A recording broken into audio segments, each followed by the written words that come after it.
Guys দেখেন এই ক্যান্ডেলটা শেষ হওয়া মাত্রই আমি আহ, এখান থেকে $82 একটা ট্রেড প্লেস করব। দেখেন ডাউন ডিরেকশনের জন্য এই যে ট্রেডটা প্লেস করে দিলাম অলরেডি। অ্যান্ড আপনি খেয়াল করেন যে আমি এখানে ডাউন ডিরেকশন ট্রেড প্লেস করলাম কি জন্য, একেবারে সিম্পল লজিক। আমি এখান থেকে জাস্ট একটা হরিজন্টাল লাইন ড্র করি, তাহলে বুঝতে পারবেন। জাস্ট হরিজন্টাল লাইন, হ্যাঁ এই যে হরিজন্টাল লাইন, এটা হচ্ছে ড্র করে দিলাম। দেখেন এই হরিজন্টাল লাইন আমি এখানে যদি ড্র করি, দেখেন এইখানে এটা হচ্ছে আমাদের একটা সাপোর্ট লাইন, এই উপরেটার জন্য কিন্তু সাপোর্ট লাইন, ঠিক আছে। অ্যান্ড আমাদের এটা হচ্ছে রেজিস্ট্যান্স লাইন। বাট এখানে রেজিস্ট্যান্স লাইন না, কিন্তু এটা যখন ব্রেকআউট করছে, ব্রেকআউট করার পরে এটা রিটেস্ট করছে, ঠিক আছে। রিটেস্ট করার পরে রিটেস্ট করার পরে দেখেন এই যে এই ক্যান্ডেলটা হচ্ছে রিটেস্ট ক্যান্ডেল। এরপরে হচ্ছে এটা একেবারে কনফার্মেশন নিয়ে, মানে আমাদেরকে কনফার্ম দিচ্ছে যে মার্কেট এখন ডাউনে যাবে, এটা হচ্ছে কনফার্মেশন নিয়ে একটা ইনভার্টেড হ্যামার ক্যান্ডেল হয়েছে। অ্যান্ড এবার যদি আপনি খেয়াল করেন তাহলে দেখতে পারবেন এটা হচ্ছে আমাদের একদম ডিপ আইটিএম। এটার যদি আমরা একটু পয়েন্টটা দেখি তাহলে দেখতে পারবেন -40 পয়েন্ট, আরও কিন্তু নিচে চলে যাচ্ছে। দেখেন প্রায় 40 পয়েন্টের উপরে, 50 থেকে 60-এর কাছাকাছি প্রায় এসে পড়ছে এটার পয়েন্ট। অ্যান্ড এটা হচ্ছে আমাদের ডিপ আইটিএম, যদি খেয়াল করেন তাহলে দেখতে পারবেন আর মাত্র 1 সেকেন্ড বাকি। অ্যান্ড এই যে একদম ডিপ আইটিএম হয়ে গেছে আমাদের। অ্যান্ড প্রফিটে এখনই আসবে আপনাদের সামনে।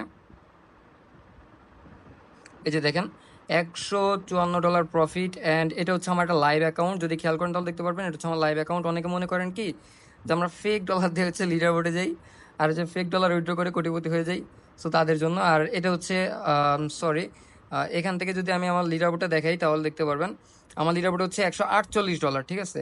আমি তার একটা প্রফিট করছিলাম এখানে, এই যে ইউএসডি পিকিআরে। সো এখন অনেকে বলবেন কি যে এটা অবশ্যই কোড, কারণ হচ্ছে এখানে এটা আসে না, এই যে এখানে একটা সবুজ লাইন থেকে সেটা আসে না। এখন কথা হচ্ছে আমি মাত্রই ট্রেড করা শুরু করছি, অ্যান্ড এই যে ট্রেডটা নিয়েছিলাম ইউএসডিপি কেয়ার, এটা একটু আগে নিয়েছিলাম ট্রেড। সো যার কারণে আমার এটা এখনো আসে নাই। অ্যান্ড সর্বোচ্চ মনে হয় আমি ট্রেড নিয়েছি 5 মিনিটের আশেপাশে হবে, ঠিক আছে। সো এটা আসে না, এটা এসে পড়বে, দেন আমি দেখাচ্ছি, ওয়েট করেন। ওকে, এবার দেখেন এখানে কিন্তু আমাদের একটা শিওর শট আছে আপের জন্য, ঠিক আছে। বাট আমরা এটাকে এখন ইগনোর করবো, কারণ আমরা কিন্তু ট্রেড নিয়ে নিছি অলরেডি। সো এখন আমি এটা একটা রিফ্রেশ করে নিই আগে। রিফ্রেশ করা ডান। অ্যান্ড হচ্ছে আমি এখন এখান থেকে টপে যাই। টপে যাওয়ার পরে দেখি এই যে দেখেন $148 প্রফিট হয়ে গেছে, ঠিক আছে।